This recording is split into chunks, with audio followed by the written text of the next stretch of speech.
we want to discuss some important troubleshooting steps. And as you can see from the beginning of our podcast here, that technology doesn't always play nice, right? And sometimes you have to take a second and take a look and figure out what might be going on. So we're going to dive right into it. One of the things I wanted to discuss and make sure that was covered is to help you understand the importance of understanding the technology side.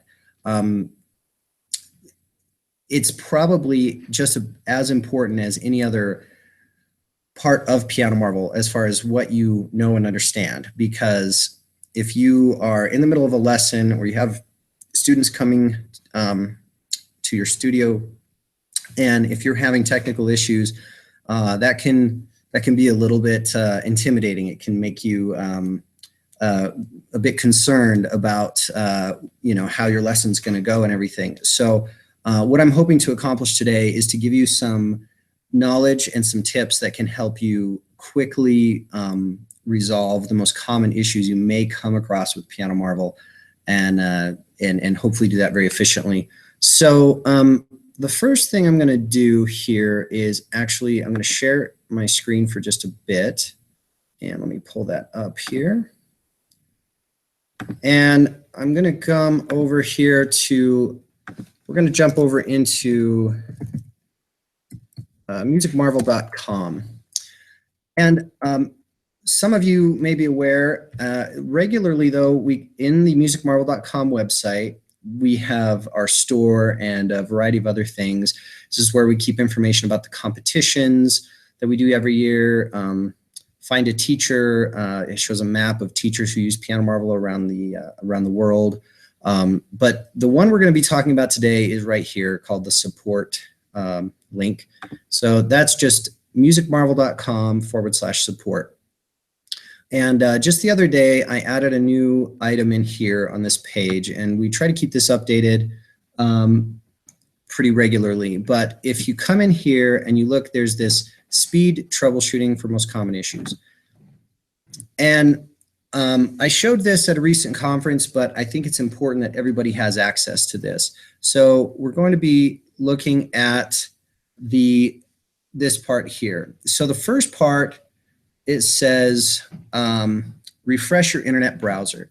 What that does, when you refresh your browser, if there's sometimes any sort of hang up with an exercise or a song, maybe you're playing and something didn't go right, and there's a variety of reasons that could happen, but obviously when you're in the middle of a lesson or something and you're trying to get things going, you don't want to sit down and spend a bunch of time with that, right? So refreshing your internet browser can be very quick. It will bring you back to the dashboard when you refresh your browser, and then you can get back to where you were and try again. You may also find that logging out and logging back in may help. So that would be the first thing. The next thing would be if the issue is you're not getting a MIDI signal, okay, disconnecting the MIDI cable from the computer, and that's what we're looking at the second one here, and reconnecting that can a lot of times reset the MIDI connection inside of your computer. So it may be that Piano Marvel is trying to communicate with your cable, but your computer and your cable aren't talking to each other. And so by unplugging it, replugging it in, it may get your computer and your cable talking again. And as soon as that happens, Piano Marvel won't have any trouble finding it.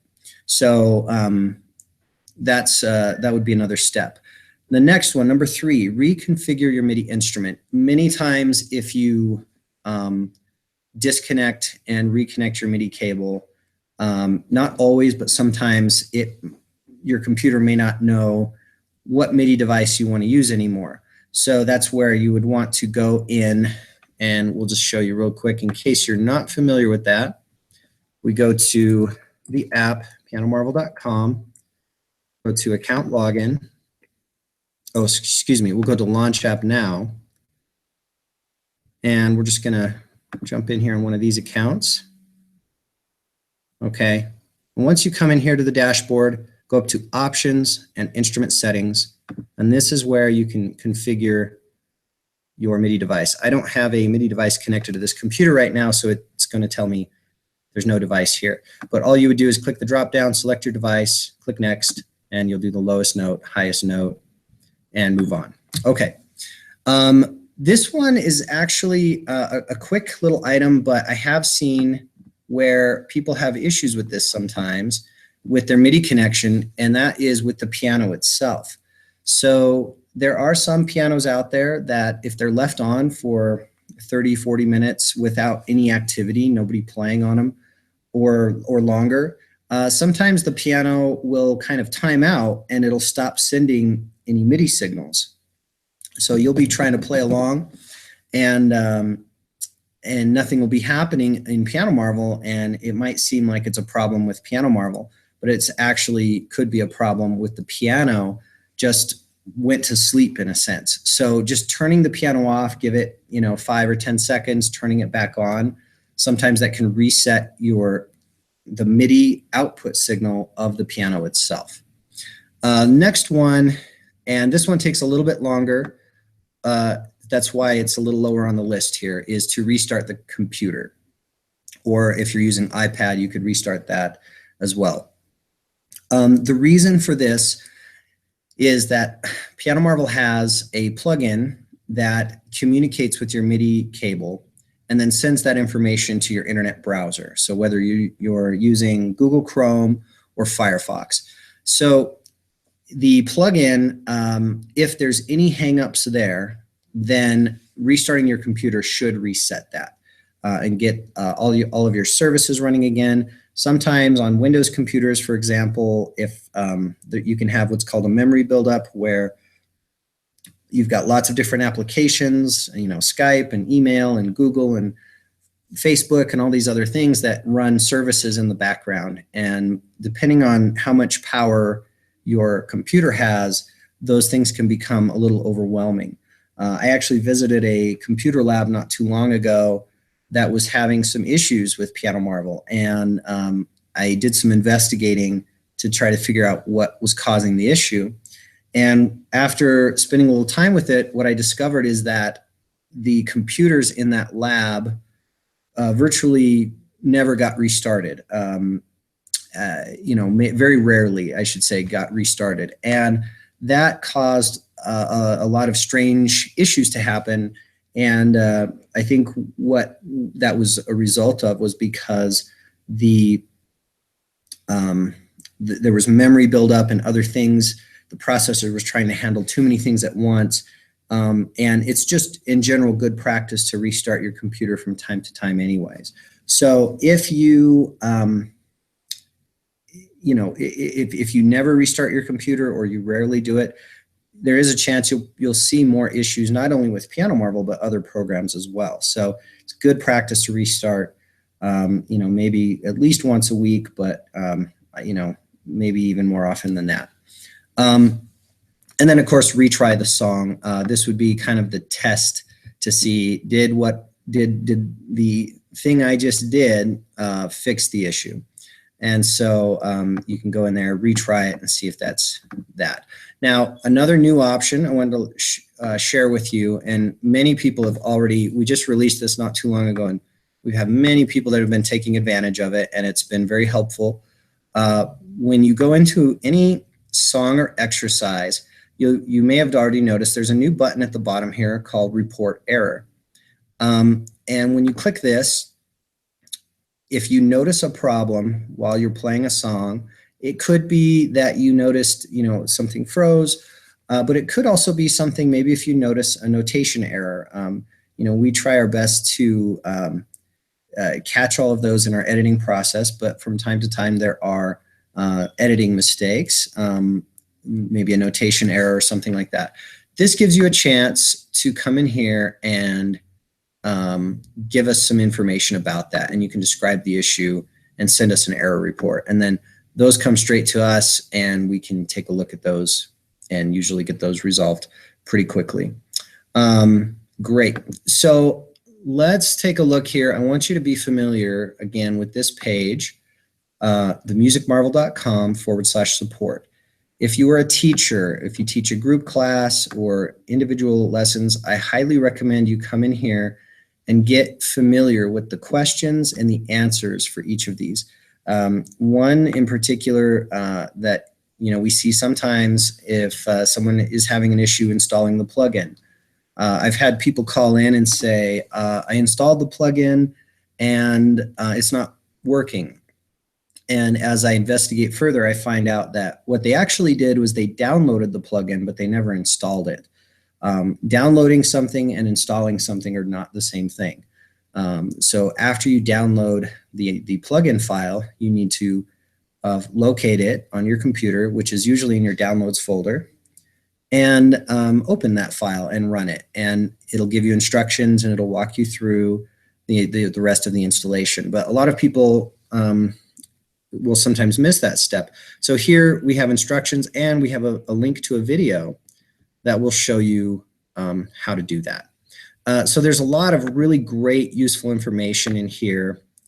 Again, if you're a teacher, I really recommend that you take some time and get familiar with these. And we will be adding new things in here all the time. So I would check back in here regularly.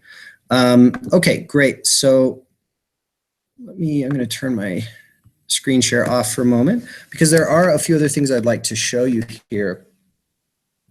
And the first one is having to do with our MIDI connection. So I have a MIDI cable here. This cable is a Mio by iConnectivity. This right now is probably what we think is the best cable on the market. If you go on eBay or Amazon, you can find a bunch of MIDI cables, and there's a bunch of cheap ones out there. You're going to find some for $5, $6. What we found in our testing and experience is that those cables a lot of times can be very hit and miss. Sometimes they work, sometimes they don't. It's pretty rare that we see problems when somebody buys one of these. I'm not going to say it never happens, but it is quite rare. So a cable like this is going to run about $40, and you can either purchase it from the Music Marvel store. I know that there's a variety of other retailers that carry this, music retailers. You could get it on Amazon, eBay, all those places as well. But this cable right here is a good quality cable. Very unlikely you'll come across problems with one of these cables that's brand new, unless it got damaged or something. One other thing that, and we do have a lot of instruction on this, you'll notice on this cable, I'm not sure if you can see it very clearly, but on it, it says MIDI in on the white side and MIDI out on the black one. Many times we'll see people will get this backwards. Your MIDI in goes to the MIDI out of the piano. The MIDI out goes to the MIDI in of the piano. The reason for that is to think about the way that the signal travels. Okay, it goes out of the piano in to the interface cable. So from the out to the in. And the signal that goes from the cable out the cable goes into the piano. So if you think of it that way, it's a lot more clear on why in goes to out and out goes to in. But make sure that you or any of your students are using a good quality MIDI cable. You just don't want to run into problems because you bought a cheap cable and it's just not working. We've seen some of those cables where they'll work even for a few weeks and then they just out of the blue just stop working. So a good quality cable, I've got one in my bag here I've had for like 3 years and it's working strong. I haven't had any issues with it at all. So highly recommend that. The other one that I wanted to show you is for iPad, and iConnectivity recently started making this one, which is a little bit different. On this side, it has the same MIDI in and out connection that we had before. However, this has a little, right after the control box here, there's a plug, and what you can do is you can connect a USB adapter to that and go into your PC or Mac computer. But this one has a nifty option to go to the Lightning port on the other side.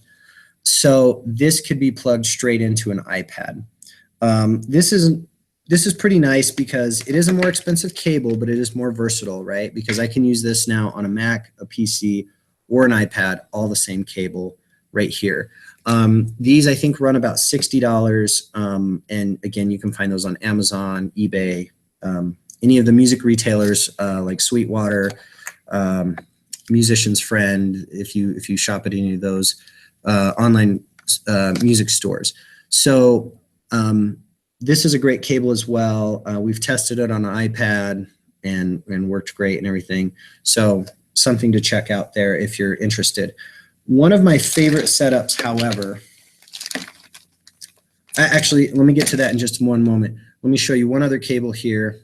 Now, if your piano, and a lot of newer ones do not have the MIDI in and out connection, then in that case, you'll probably have just a USB, what they call a USB transfer cable. This is the same cable that most printers will use, and it's just what we call a USB-B, which is more of a square shape, to a USB-A, which is more of a rectangular shaped USB cable. If your piano has that, these are nice because they're much cheaper cables. You can get them for about $10 and plug that in and go straight into your piano that way. So USB transfer cable, or if you went even to Best Buy, or you can buy them from our site as well, you can get them for about $10. They're probably more expensive at Best Buy, but just tell them you want a printer cable, and or USB A to B cable, and that's what you're going to end up with. So some pianos have the MIDI in and out, which we were just looking at. Some pianos have this, and some pianos have both. You could connect either way. So again, this is one of the reasons why sometimes it can feel a little bit confusing setting up your Piano Marble setup, is because each piano is going to be a little different, and the way you connect it may be a little different. I wanted to show you, going back to iPad for just a moment, two other connection options. The first is Apple sells this adapter here, and it is called the Camera Connection Kit. What is nice about this is basically I can take, so I'm going to grab this first MIDI cable I had. So this is that first Mio cable, the one that just has the MIDI in and out on one side and the USB on the other. I can simply connect the Camera Connection Kit into the USB side of this. And then I can take an iPad and simply connect it into the Lightning port, which is the same as your charge port. And now what I have is USB straight into iPad here and my MIDI in and out. Now you might be saying, well, what if my piano has just the USB connection and not the MIDI in and out? No problem. I'm just going to get rid of this MIDI cable, come back to the USB cable we were just looking at. Let me just unwrap this a little bit. And again, I have my USB. Plug that in. It's going to look almost identical, but now this goes straight into the piano. So check on your piano if you have the USB. Usually it'll say, by the way, on the piano, it'll say USB to host on most of them. So if you see USB to host, or it might just say to host, something like that, then this is your connector right here, okay? But if you see the MIDI in and MIDI out, those are going to be your two circle-shaped ports. They're about the size of a dime, and they have little pinholes. That's what you'll use with the Mio cable that we looked at earlier. So setup with iPad can be pretty simple that way. there's that adapter. Now, another adapter that I really like is this one right here.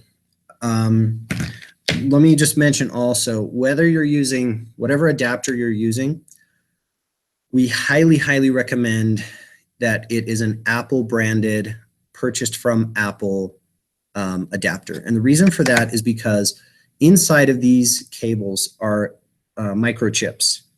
And the microchip is manufactured by Apple and it's made to work with iPad.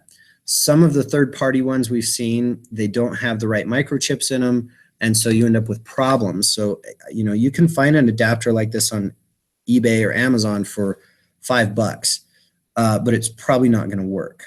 Okay, it might work for pictures because that's what these adapters were originally intended for. That's why they call it the camera connection kit. But if you want it to do MIDI, most likely you're going to need to have the Apple branded one. So look on the Apple store. I believe Best Buy does carry these, but again, make sure it's made by Apple. It'll even say, you probably won't be able to see it on the camera, but it actually says in fine print here, let's see, designed by Apple in California. And then there's a model number and everything like that. Okay, made by Apple. This is another one that Apple makes, and they call this the USBC camera connection kit. And what's nice about this one is you'll notice it has 2 ports on this side and 1 on this side. And why I like this one a lot is because I can connect this right in here, and then I can connect my USB cable right there, but I can also connect my charge cord, okay, just your regular iPhone or iPad charge cord right there. And what this will do is it will allow me to charge my iPad and have a MIDI connection at the same time. So if any of you have been serious about using iPad in your studio, but you're like, oh, well, you know, I've connected a cable to this, but if my iPad battery is low or it goes dead, there's not really much I can do there, right? I visited a studio a while back where I think there was 6 or 7 iPads set up, and the teacher, she would run the iPads at her studio all day, and she would take all 7 iPads at the end of the day into another room in her house and plug each one into the wall and let it charge overnight, so that the next morning she'd bring all the iPads back in and reconnect them up to the stations so that she could run class the next day. You would not need to do that with this, right? Because you could just leave it plugged in, it would be charged and connected to MIDI at the same time. So if you have like a station you're setting up, you could always keep that right there with you. Saves a lot of time. These adapters, they run about $30, I think, on from Apple. You can get them on Amazon and stuff as well. Just make sure it's Apple branded. They're about $30, and I think these are about $40 if I remember right. A little bit more, but in my opinion, worth the money, especially if you're going to be using iPad a lot. Look for this one here. Okay, the next thing wanted to talk to you about here is audio cables. And this is another common question. People don't understand necessarily sometimes the difference between the audio cables and the MIDI cables. The MIDI is being used for taking the information of what you're playing and sending it to the piano, and that's how we do our assessment and are able to do that very accurately. However, audio is what's coming back to you for audio feedback, so you can hear the accompaniment you play with, you can hear the count off, and things like that. And there's several different ways to do this, right? The one sort of surefire way to make sure that you're getting what you need is with what we call the audio mixing cable. This is a cable that we actually have specially manufactured because we really couldn't find anything on the market that would do what this cable does.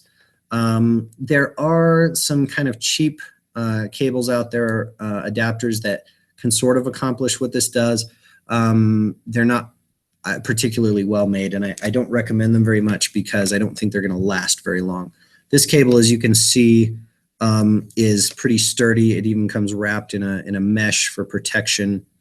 What this will do is allow you to hear the sound from your piano and hear the audio accompaniment from Piano Marvel in your headphones at the same time. So if you are setting up a lab and you want to have, any more than, two stations or more set up with Piano Marvel, this could be a really great solution for you, because especially if you're using budget keyboards, like, they're below, let's say, $300 in most cases, then this is a good option. So what we do here on this end, you'll notice we have these two audio jacks, a small 1/8 inch and a larger 1/4 inch jack. And then on this end, we have a receiving end for a headphone. So what we'll do is we'll plug in this smaller one into the headphone jack of your computer or iPad, okay?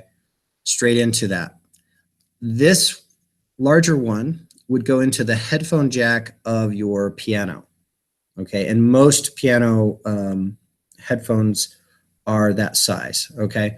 Very rare that you see a different size than that. And then on the opposite end, you plug your headphones in. And again, that's going to allow you to hear everything you need to. Also, when we sell this, we include a audio adapter. And what we include that for is if you, headphones usually either have the larger connector like this, or they have sometimes the smaller one. This adapter here, you can just plug right in here. And now I could plug my small headphone jack into this, okay? So this is a really cool setup if you want to be able to have where students can practice in silence, right? In the room, it'll be silent, but to them, they can hear everything they need to all together. So if that's a solution you need, the audio mixing cable is highly recommended. It's a durable cable. It should last you a long time, and it works really well. So that is one possible solution. Now, if a lot of digital pianos, these are going to be usually your 88 key pianos with a furniture stand and all that. Usually those cables are going to have what's called an auxiliary input.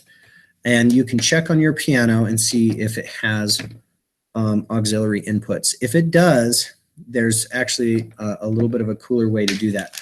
By the way, just so I don't forget to mention, you can buy these cables on MusicMarble.com. And I think they're like $40 or $45, somewhere around there, but well-made cable, definitely worth it. This other cable here that we're looking at, I just kind of have it wrapped up. This is a cable that is great if your piano has auxiliary inputs. So check on your piano if it has usually it's a left and right, since we have the two connectors, a left and right auxiliary input. What you can do with that is you can plug that into your piano and this into your headphone jack, okay? So it's just those three connections, and then you've got about 6 foot of cable, okay? This connector will send the sound from your computer or iPad into your piano. And what's nice about that is it will, on 95% of the pianos I've seen out there, it will allow you to pump the sound from your computer into the piano and use your piano speakers, which are going to be, in most cases, especially if you're using like a laptop, they're going to be much better speakers than you're going to have on a laptop or an iPad. So if you want to play the accompaniment sound out to the room, you can just connect this up and you're going to hear everything nice and loud, and it will usually automatically mix the sound of your piano in with what you're playing. If your piano Oh, well, and let me just finish that by saying then, if you want it to be silent to the room, then you just take your headphones and plug that into the headphone jack of the piano, okay? And that will then take the sound from your computer and your piano, it'll mix it together, and it'll put it into your headphones for you.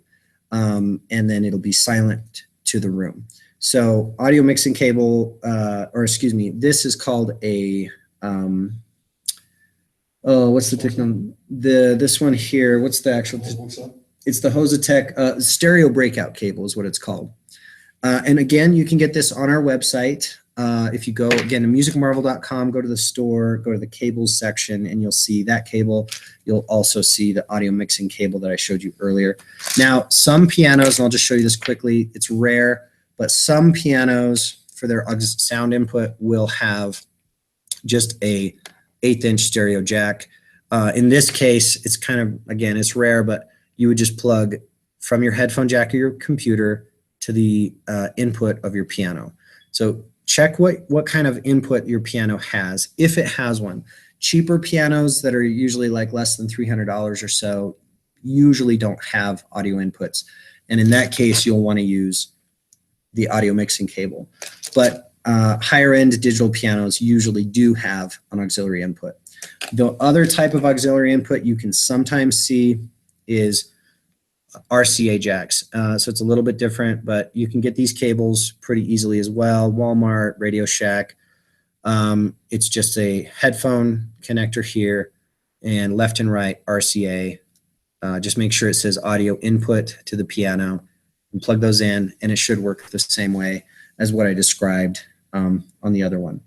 Let me just, I wanted to end up here real quick with one other little tip. And this is something really cool that we discovered not too long ago to extend the life of your cables. So I have, you may have seen this product before. It's called Sugru. This is the packaging it comes in. You can get these on Amazon. And what it is it's a moldable kind of plastic clay. And what it does is you can take it, you open the package, you mix it up a little bit, and you can wrap it on any cables that are maybe getting a little old and starting to fray. And I have, where did it go here? I have a pair of headphones that I fixed up with some Sugru. And I was going to show you that. Let's see. You see those headphones? It's like a little pair of white earbuds. What it is, though, is you just kind of mix it up, and you fashion it into a little clay ball, and then you wrap it on the cable where if you see any fraying, you see anything that's starting to fall apart on your cable. And what it'll do is it turns into like a kind of like a hard plastic. This, and it comes in various colors. This one is black, and it will it'll turn into like a hard rubber kind of plastic stuff, and it will extend the life of your cables. So I, for example, had a computer charge cord that was starting to fray really bad. I got a little thing of Sugru, wrapped it in there. And what you do is you put it on there and let it set for about 24 hours, and it turns from almost like a Play-Doh sort of consistency into like a kind of a hard rubber, and it's great stuff. So if you've got any cables that are starting to wear out, I highly recommend this. And then again, any other questions that come up technical wise. Again, please familiarize yourself with musicmarble.com/support. Check out all the videos and articles in there. It's not a ton of stuff, but you know, a couple, even 15 minutes here and there in that area can be very useful to you. Next Saturday, we're going to be having next Friday, excuse me. Next Friday, we're going to be having another webinar presented by Aaron Garner. He's going to be talking a little bit more about the distributorship and ways you can maximize that and share Piano Marvel with more people and get the word out there. So if you should be looking forward to that. I think it'll be great. Please let us know any other questions that maybe we missed in this webinar. We wouldn't be able to cover everything, but you know, you can email us or add a comment and we'll be happy to help out. Thanks everyone. You have a great day.